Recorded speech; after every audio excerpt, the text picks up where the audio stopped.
How's it going today, everybody, and welcome back to another episode of Hurricane Havoc. I'm your host, Regan McCauley. This past weekend, the Holland Hurricanes returned to winter season action with a wildly entertaining beginning to the second half. Atlantic Collegiate Athletic Association volleyball and basketball were on the card between Friday, January 12th and Sunday, January 14th, with multiple games at the McMillan Centre in Charlottetown, and plus a road trip to Moncton, New Brunswick. We start with women's volleyball, where the Canes had the momentum to pull off a 4-point weekend at home, but fell just short.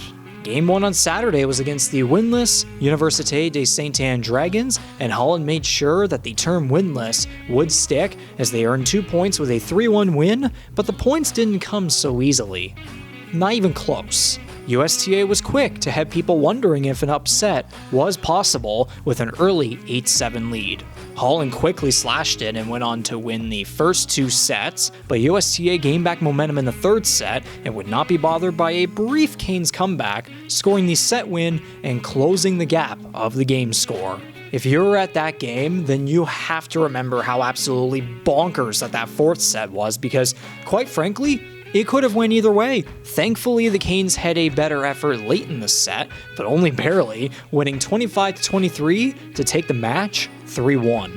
Game 2 on Sunday saw Holland be tasked to upset the league-leading University of King's College Blue Devils, and let's just say, they damn near did, and the players should not be one bit ashamed of the effort that they put in.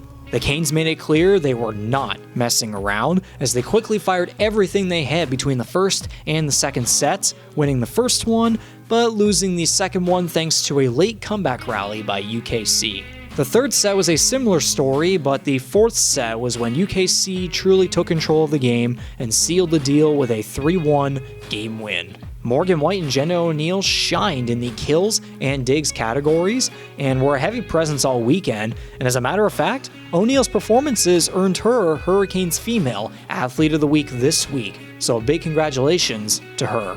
The team is now 6-5 and currently sits 4th in the conference, 4 points behind Mount St. Vincent University. The team returns to action this Saturday with a visit to St. John to play the University of New Brunswick St. John Seawolves, who are 3-8 and previously lost to Holland 3-1 back in November. Game time is at 1 p.m. In men's volleyball, it was a home game doubleheader against the league-leading USTA Dragons, a big opportunity for Holland to make things interesting in the standings.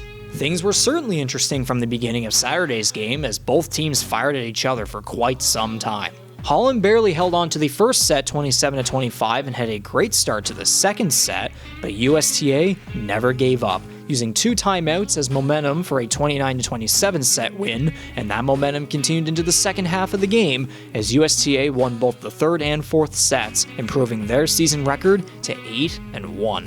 The Canes sought revenge on Sunday and made sure that UKC feared the storm, and they made their job of sweeping the weekend tough thanks to first and second set wins. Holland came very close to sweeping the game in the third set, but UKC fought back, going from being down 17-13 to winning the set 25-22. The rally didn't faze Holland one bit, as the team had a ruthless 4-set performance, leading as much as 22-9 at one point, and eventually hanging on 25-12 to win the game 3-1.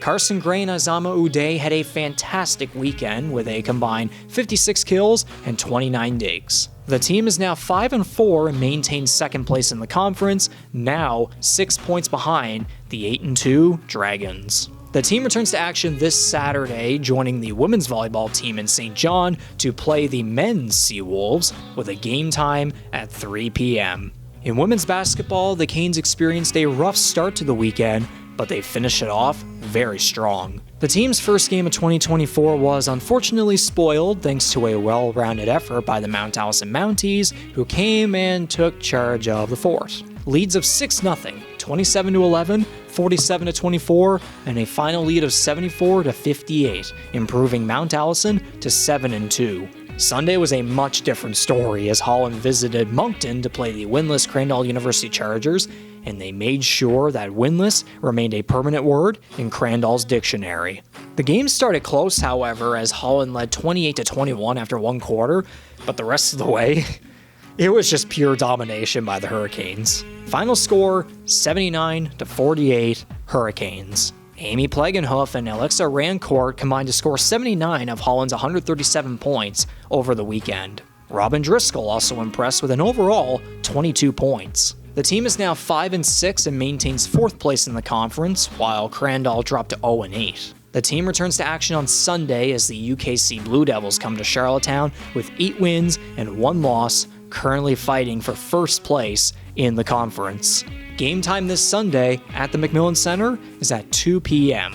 In men's basketball, the Canes couldn't have asked for a better start to the second half as the team won a close match in front of Canes fans and then stunned the Crandall crowd in Moncton in what was a very, very heated and emotional game. On Friday, Holland led 18-11 after one quarter, but Mount Allison surged back to tie things up 37-37. The Mounties started the third quarter well with 2 points, but Holland was quick to retake the lead and never give it up the rest of the way, winning the game 87-78. And holy moly, was it ever a fantastic return for Bryce Corliss, whose 24 of 30 points were scored in the second half of the game. But we're not done with him just yet. On Sunday, players, staff, and fans in Crandall all experienced everything you could possibly imagine in a basketball game.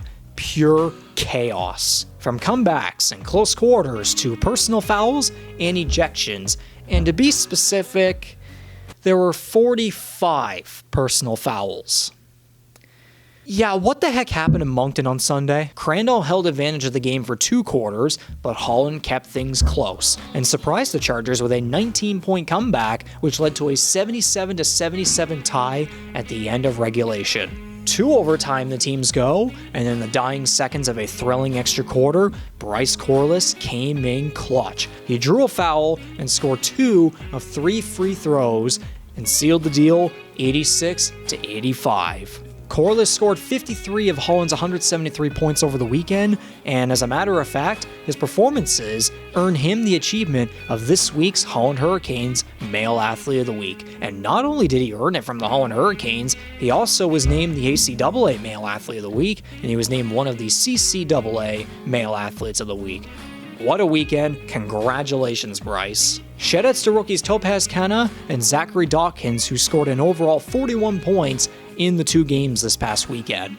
The team is now 5-6 and tied for 3rd in the conference with Crandall, and they return to action on Sunday as, just like in women's basketball, the men's UKC Blue Devils also dare to fear the storm at the McMillan Centre, entering the weekend still winless with 9 losses.